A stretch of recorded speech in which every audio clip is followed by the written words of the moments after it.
Bem-vindo a mais um devocional da nossa série devocional, o Advento. Eu tenho ficado muito feliz em saber que o Espírito Santo tem nos levado a experimentar como glorificá-lo nesse período de Advento, preparando o nosso coração para o Natal. Eu não sei se é o seu caso. Se é o seu caso, deixa aqui escrito aqui no comentário. Mas talvez tenham pessoas aqui participando que nunca nem participaram de um calendário do Advento, não sabiam o que era isso na prática. E eu fico muito feliz que essa tradição cristã que passa de tantos séculos e séculos na história da igreja, sendo praticada ainda, sendo vivida. Então, que a gente não abra mão daquilo que é bom, daquilo que glorifica a Deus, entende? Então, isso é muito importante. E o Natal é algo muito especial. Por mais que a gente saiba que Jesus não nasceu nessa data, porque não tem como a gente definir a data exata em que Jesus nasceu, a gente sabe que essa é uma ferramenta poderosíssima para a gente glorificar o Senhor e torná-lo conhecido. Esse é um período muito especial. É um período onde você vai entrar no shopping e você vai ouvir Eis dos Anjos a Harmonia tocando no shopping. Você vai entrar numa loja mais aleatória que você pensar e vai estar cantando: Vem que já chegou o Natal, pois nasceu Jesus o Salvador. Quais são as outras épocas do ano que você vai ver isso de forma tão nítida? Por mais que a gente saiba que existe um apelo comercial na data do Natal, nós que carregamos o Santo Espírito de Deus e que vivemos de modo a honrar e glorificar o que o Filho fez para a glória do Pai, nós sabemos qual é a essência do Natal, qual é o coração do Natal. E o nosso papel como cristãos é redimir essa data, é trazer novamente para as pessoas: ei, é por isso aqui que a gente comemora, é isso aqui que a gente celebra nessa data. É nosso papel. E não nos permitirmos ser arrastados pela cultura geral. Então o Natal é uma época muito especial. Não sei como está sendo para você toda essa temporada, mas eu quero hoje te convidar a falar sobre isso. O tema do nosso devocional hoje é a doutrina do Natal. Mas antes da gente entrar nesse estudo, eu queria te perguntar, de todos os devocionais que a gente fez até hoje aqui, qual devocional mais falou com o teu coração? Qual foi o devocional que Deus mais ministrou você, que você disse assim: Harrison, aquela palavra veio no momento certo. Essa foi uma palavra de Deus para mim muito assertiva, muito pontual. Se você tem uma palavra que foi a que mais falou com você, coloca aqui no comentário, compartilha com a gente por que ela falou tanto ao teu coração. Deixa aqui seu testemunho, alcance e edifique outros corações, amém? Então vamos falar sobre a doutrina do Natal no nosso 24º dia de devocional, penúltimo dia. Amanhã a gente encerra o nosso calendário de devocional de 2025 e eu quero te agradecer por você que permaneceu todos esses dias aqui com a gente. Foi muito bom, mas eu não vou me despedir agora não, porque a gente tem mais uma manhã ainda. Mas eu quero te convidar a abrir a Bíblia. Pega a tua Bíblia, põe aí pertinho de você. A gente vai ler 1 João, capítulo 1, dos versículos 1 ao 4, ok? Olha o que a Bíblia diz: o que era desde o princípio, o que ouvimos, o que vimos com os nossos olhos, o que contemplamos e as nossas mãos apalparam. Isto proclamamos a respeito da palavra da vida. A vida se manifestou, e nós a vimos, e dela testemunhamos. E proclamamos a vocês a vida eterna que estava com o Pai, e nos foi manifestada. Nós lhes proclamamos o que vimos e ouvimos, para que vocês também tenham comunhão conosco. Nossa comunhão é com o Pai e com o seu Filho, Jesus Cristo. Escrevemos essas coisas para que a nossa alegria seja completa. Nós estamos testemunhando sobre aquele que existe desde o princípio e que foi manifestado entre nós. Dentre tantos significados que o Natal carrega, um deles é muito expressivo. A salvação é pela graça.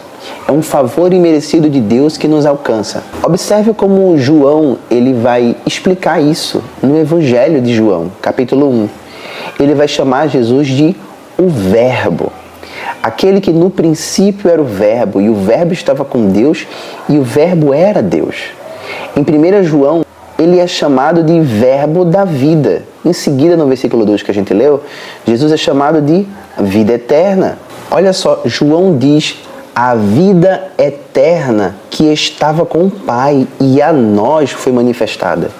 Ele está se referindo ao próprio Jesus Cristo, a vida que se revelou. Jesus declarou sobre si dando testemunho dizendo: eu sou o caminho, a verdade e a vida. Ele é a fonte de toda a existência.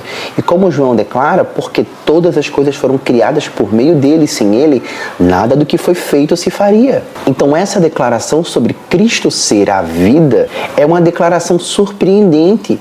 E essa é a chave. O texto bíblico não nos diz que Jesus é aquele que possui a vida eterna ou aquele que até mesmo pode nos dar a vida eterna. Pelo contrário, a ênfase do texto bíblico é: Jesus é a vida eterna. E aquele que tem o Filho nele tem a vida eterna. Capítulo 5 de 1 João. Quando você vai olhar o final da carta de João, você vai ver João dizendo: a vida está no Filho, e quem tem o Filho tem a vida. Jesus é a vida de Deus em nós, que nos foi dada para a nossa salvação. E essa é uma verdade escondida em cada detalhe da história do Natal. Essa é uma verdade escrita em cada ponto, em cada vírgula, dentro de toda a natividade. Jesus é a vida que veio para nós. O povo que habitava em grande treva viu raiar a luz.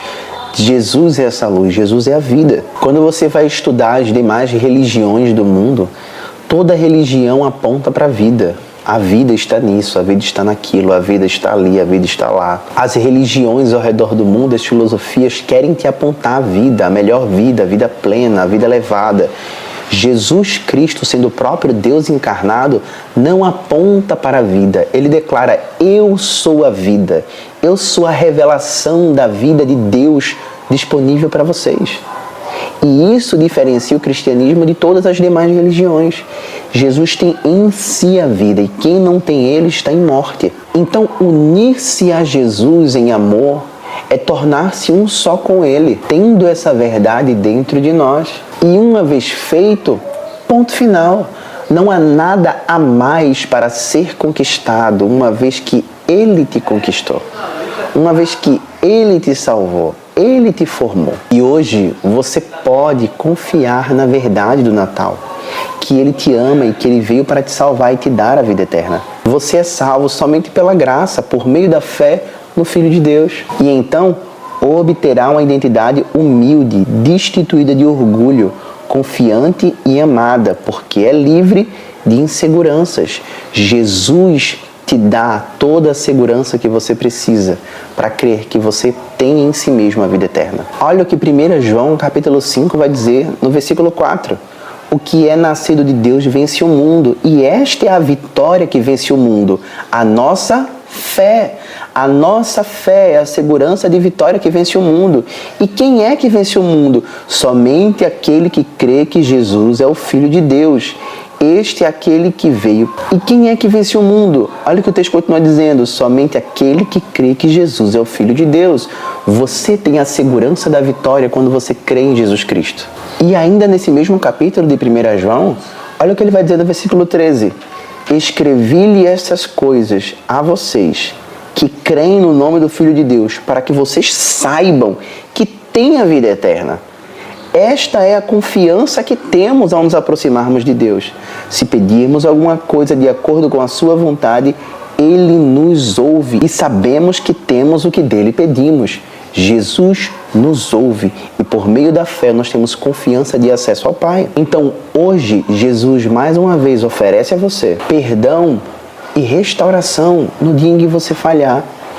Talvez você diga: Jesus, o Senhor me deu tão grande graça e bênção e eu tenho vivido uma vida dupla, uma vida que não te honra.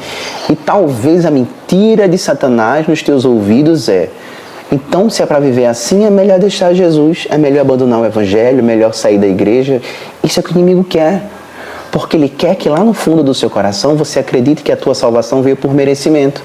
Então você acredita que porque você vive certinho, bonitinho, segundo a regra, segundo a norma, é isso que te faz permanecer firme ali em Jesus. Quando na verdade o que te mantém firme em Jesus é o sacrifício dele. Enquanto você estiver tentando alcançar a graça por meio do teu esforço, você nunca vai alcançá-la verdadeiramente. Mas quando você aprender que é Cristo em você a esperança da glória, você vai entender que é Jesus que nos sustenta, é Jesus que nos leva a viver conforme a sua palavra.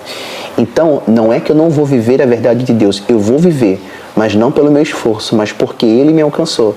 Então eu posso viver porque Ele me proporciona graça necessária, graça suficiente para obedecê-lo e viver de forma que o agrade. Então, o mistério da encarnação e o Natal significam que Deus não está satisfeito em uma relação que é mantida remotamente. Deus não mantém relação à distância. Jesus não é dessa época de internet. Ele não mantém relação à distância. Ele veio ao nosso encontro. Então, faça o que for necessário para corresponder a esse amor e ir em direção a Jesus. O Natal é um desafio para nós crermos naquilo que Deus já falou sobre nós, mas também é um convite para mergulharmos no oceano de graça do Senhor que nos alcançou. Antes de a gente terminar esse penúltimo devocional, eu queria ler um trecho do livro Siga-me, do David Platt. É um livro que eu li há muitos anos atrás, mas eu lembro que esse trecho, ele sempre me pega muito. Eu queria ler ele para você. O parágrafo que traz esse texto, ele tem como título Quando se trata de amor. E escuta isso. Você percebe a maravilha disso tudo? Admire a majestade daquele que deixou o seu trono de glória para vir até você e a mim. Para milhões de pessoas neste mundo, essa é a mais estranha de todas as afirmações.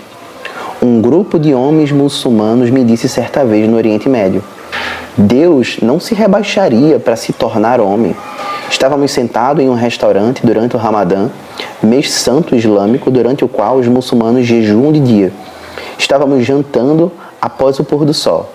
E eles começaram a me perguntar sobre a minha crença e a respeito de Deus.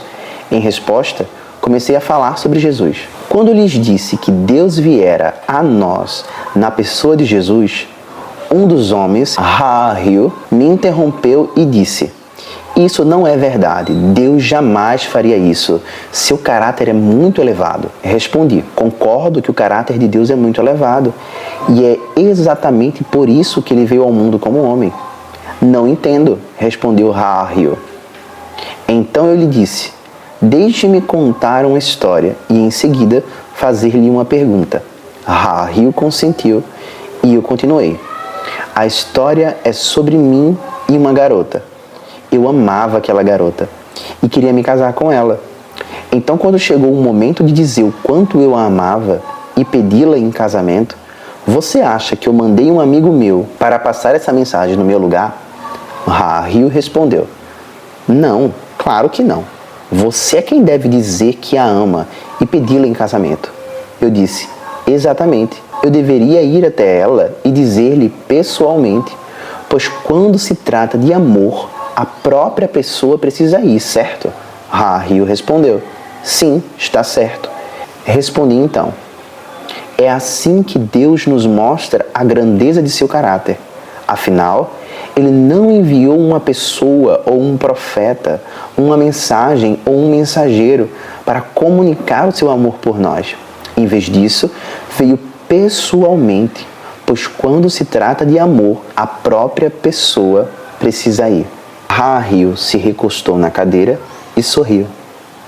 Não pude deixar de pensar que pela primeira vez seu coração estava se abrindo para a ideia de que Deus demonstra a grandeza de seu amor, não permanecendo distante de nós, mas vindo diretamente até nós. Esse texto me pega porque é uma conversa que o David Platt teve com um amigo muçulmano. E olha só, quando se trata de amor, a própria pessoa deve ir. Deus não enviou alguém para que falasse do seu amor para nós. Ele veio em pessoa e nos anunciou. E isso iniciou no nascimento. Isso é Natal. A doutrina do Natal nos ensina que a salvação não veio por meio daquilo que nós fazemos, mas por meio do próprio Jesus. A doutrina do Natal nos ensina que nós devemos confiar que na plenitude dos tempos, Deus, Ele age e Ele não esquece de nenhuma de suas promessas. Amém? Então eu queria orar com você. Quero te convidar a inclinar a tua cabeça e eu quero orar juntamente com você. Amém? Pai, santificado seja o teu nome. seja engrandecido acima nos céus e embaixo na terra. Eu te louvo, assim como no primeiro Natal os anjos o louvaram. E com esta oração eu me uno a todos os meus irmãos em Cristo, para trazer à memória a tua encarnação. Por meio desse mistério, se fizeste como um de nós, para me permitir ser como tu és, Senhor. Quão grande graça veio a nós, quão grande amor foi derramado em nossos corações.